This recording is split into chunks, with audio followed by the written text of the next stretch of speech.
నగరంలోని పలు డివిజన్లో మేయర్ కొలగాని శ్రీనివాస్ పర్యటించారు. సుమారు 51 లక్షలతో చేపట్టిన పలు అభివృద్ధి కార్యక్రమాలకు ఆయన శంకుస్థాపన చేశారు.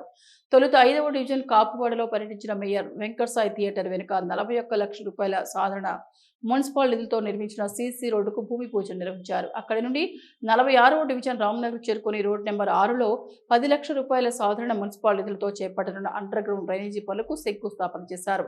ప్రజలు ఎదుర్కొంటున్న సమస్యలను త్వరితగతిన పూర్తి చేసేందుకు చర్యలు తీసుకుంటున్నామన్నారు మేయర్ శ్రీనివాస్. నగరపాలక సంస్థ పరిధిలోని 66 డివిజన్లో ఆయా డివిజన్ల కార్పొరేటర్ల కోరిక మేరకు వివిధ అభివృద్ధి పనుల నిర్మాణాలు ప్రారంభించామని, వాటిని దశలవారీగా పూర్తి చేసేందుకు చర్యలు తీసుకుంటున్నామన్నారు. నగరంలో యుఐడిఎఫ్ టెండర్లు పూర్తి అయ్యాయన్న మేయర్ త్వరలోనే 66 డివిజన్లో పనులను ప్రారంభించేందుకు చర్యలు తీసుకుంటున్నామన్నారు.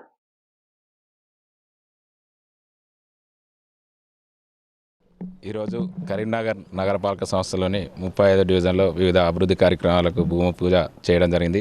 ఇటు కార్యక్రమంలో గౌరవ డిప్యూటీ మేయర్ యాదగిరి సునీల్రావు గారు, గౌరవ మున్సిపల్ కమిషనర్ ప్రఫుల్ దేశాయ్ గారు, గౌరవ స్థానిక కార్పొరేటర్ సాధవేని సుజాత శ్రీనివాస్ గారి ఆధ్వర్యంలో ఇక్కడ పనులు ప్రారంభించడం జరిగింది.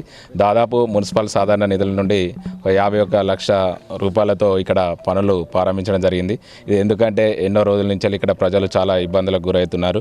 ఇది అభివృద్ధి చెందాల్సింది కాబట్టి స్థానిక కార్పొరేటరు ప్రజలు మా దృష్టికి తీసుకొచ్చిన సమస్యలను త్వరితగతిన పూర్తి చేసే విధంగా ఈ కార్యక్రమం ఇక్కడ శంకుస్థాపన పనులు పూర్తి చేయడం జరిగింది.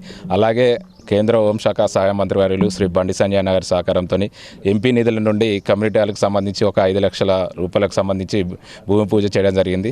అలాగే 46వ డివిజన్లోని స్థానిక కార్పొరేటరు మల్లికార్జున రాజేంద్ర ఆధ్వర్యంలో ఒక మున్సిపల్ సాధారణ నిధుల నుండి ఒక 10 లక్షల మున్సిపల్ సాధారణ నుండి పనులను ప్రారంభించడం జరిగింది. దాదాపు ఇప్పటికీ 66 డివిజన్లో ఒక 50 డివిజన్లో మున్సిపల్ సాధారణ నిధుల నుండి గౌరవ కార్పొరేటర్లు కోరినట్టు